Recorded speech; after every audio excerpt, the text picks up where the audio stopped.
all, welcome to VIDHAIYUM VIRUKSHAMUM channel.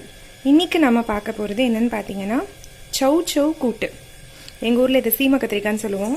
So சீம கத்திரிக்காய் கூட்டு எப்படி பண்றதுன்னு பார்க்கலாம். இதுக்கு தேவையான பொருள் என்னென்னன்னு பாத்தீங்கன்னா ஃபர்ஸ்ட் வந்து தக்காளி ஒரு 2 தக்காளி நறுக்கி வச்சிருக்கேன் நான். அதுக்கு அப்புறம் பாத்தீங்கன்னா ஒரு chow chow பீசஸா நறுக்கிருக்கேன். ஒரு 10-12 சின்ன வெங்காயம், கருவேப்பிலை தழை தாளிக்கிறதுக்கு. இப்போ அரைக்கிறதுக்கு தேவையான பொருள் என்னென்னு பார்த்தீங்கன்னா தேங்காய், ஜீரகம், பச்சை மிளகாய். இதுதான் நம்ம கூட்டுக்கு ட்ரெடிஷ்னலாக அரைச்சி விடுறது. ஸோ தேங்காய், ஜீரகம், பச்சை மிளகாய் எதர் கீரையாக இருக்கட்டும் இல்லை எந்த கூட்டாக இருக்கட்டும் வெறும் தேங்காய், ஜீரகம், பச்சை மிளகாய் அரைச்சி விட்டிங்கன்னா டேஸ்ட் நல்லாயிருக்கும். உங்களால் எதுவும் சமைக்க முடியலனாலும் ஒரு காயை வந்து குக்கரில் போட்டு இந்த மூணுத்தையும் அரைச்சி விட்டிங்கன்னா கூட்டு ரெடி ஆகிடும். சிம்பிள் கூட்டு. இது இன்றைக்கி நான் கொஞ்சம் எக்ஸ்ட்ராவாக போடுறேன். வெங்காயம், தக்காளி எல்லாம் நான் எக்ஸ்ட்ராவாக போடுறேன். சரிங்களா? ஓகே, இது எப்படி பண்ணுறதுன்னு பார்க்கலாம். ஃபஸ்ட்டு நம்ம வந்து இதை அரைச்சி எடுத்துக்கலாம். இந்த தேங்காய், ஜீரகம், பச்சை மிளகாயை மிக்சியில் போட்டு அரைச்சி எடுத்துக்கலாம். ஸோ இந்த தேங்காய், ஜீரகம், பச்சை மிளகாய் இதை அரைச்சி எடுத்து வச்சிருக்கேன் நான். இப்போ எப்படி செய்கிறதுன்னு பார்க்கலாம். கூட்டு தேங்காய் யூஸ் பண்ணி பண்ணுற எல்லா பொருளுக்கும் தேங்காய் எண்ணெய் விட்டு தாளிச்சு கொட்டுறது, தேங்காய் எண்ணெய் யூஸ் பண்ணி குக் பண்ணுறது, இதெல்லாம் வந்து அந்த டிஷ்க்கு ரொம்ப நல்ல டேஸ்ட்டை தரும். ஸோ இப்போ நல்லா எண்ணெய் நல்லா காஞ்சிடுச்சு. ஸோ கடுகு போட்டுடலாம். நம்ம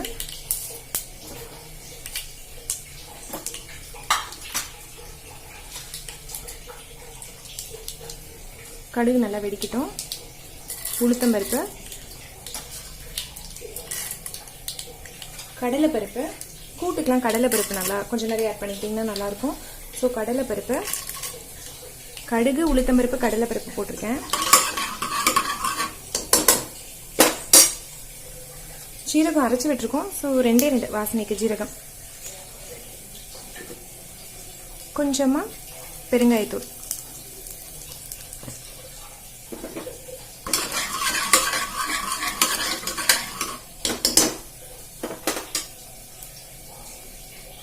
கருவேப்பிலை,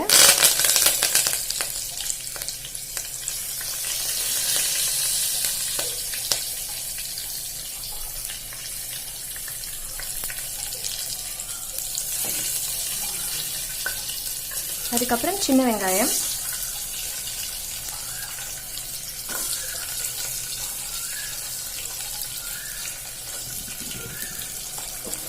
நல்லா வதக்கி விட்டுக்கோங்க.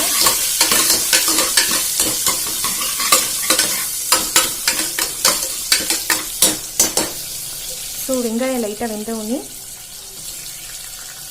தக்காளி ஆட் பண்ணிக்கிறேன்.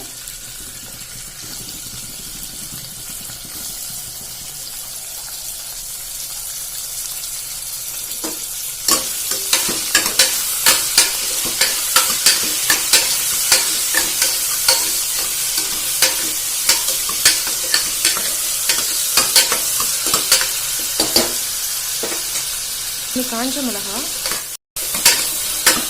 3 காஞ்ச மிளகாய் ஆட் பண்ணிட்டேன். இதுக்கப்புறம் தேவையான உப்பு, மஞ்சத்தூள், கொஞ்சமாக பாசிப்பருப்பு எடுத்துக்கிறேன், ஒரு பிடி. கூட்டுக்கு கொஞ்சம் கெட்டியாக வரும் கூட்டு. ஸோ அதனால் பாசிப்பருப்பு எடுத்திருக்கேன். ஸோ இப்போ இதெல்லாத்தையும் மிக்ஸ் பண்ணி விடலாம்.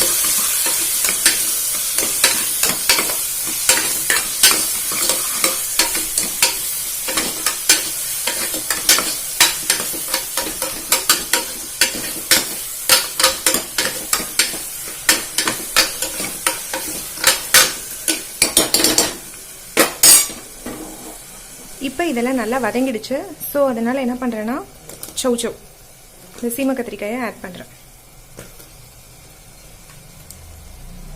உப்பு ஏன் ஃபஸ்ட்டே ஆட் பண்ணிட்டேன்னா அப்போ தான் இந்த காய்க்கு உப்பு சேரும். ஸோ அதனால் உப்பை ஃபஸ்ட்டே ஆட் பண்ணிட்டேன். அதுக்கு தான். இப்போ நல்லா கலந்து விட்டுருங்க.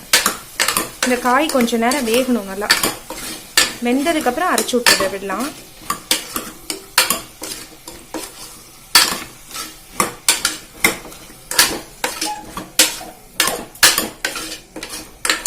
ஸோ காய் ஓரளவுக்கு வெந்துடுச்சு. இப்போ இந்த அரைச்சி விட்டதை விட்டுடுறேன். இந்த தேங்காய், ஜீரகம், பச்சை மிளகாய் அரைச்சி விட்டோம் இல்லையா? ஸோ அதை வந்து நான் விட்டுடுறேன்.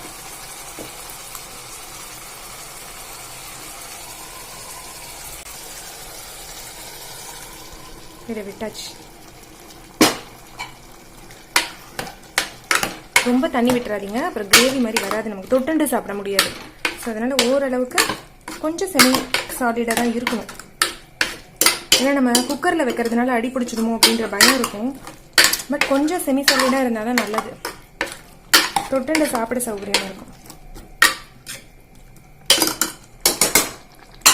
ஸோ அதனால கொஞ்சமாக தண்ணி விட்டுக்கிறேன்.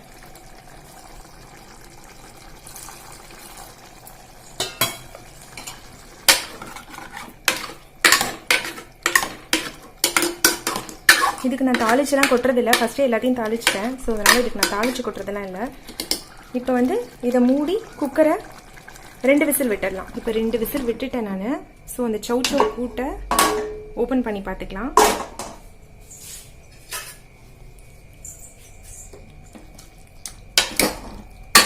பார்த்தீங்கன்னா நல்லா செமி கிரேவியாக தொட்டுண்டு சாப்பிட்ற மாதிரி வந்திருக்கு சௌ சௌ கூட்டு. கலரிட்டு காமிக்கிறேன். ஸோ இப்போ பார்த்தீங்கன்னா நல்லா சௌ சௌ கூட்டு சூப்பராக வந்திருக்கு. இந்த சாதத்தோட பிசைஞ்சும் சாப்பிட்லாம், இல்லாட்டி தனியாக தொட்டுண்டு ட்ரை பண்ணிவிட்டு ஏதாவது சஜஷன்ஸ் இருந்தால் சொல்லுங்கள்.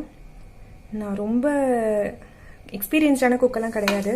ஸோ ஏதாவது சஜஷன்ஸ் இதை ஆட் பண்ணலாம், இதை வந்து போட்டிருக்க வேணாம் அப்படின்ற மாதிரி ஏதாவது தோணுச்சுன்னா சொல்லுங்கள். எல்லோரும் ட்ரை பண்ணி பாருங்கள். தேங்க்யூ.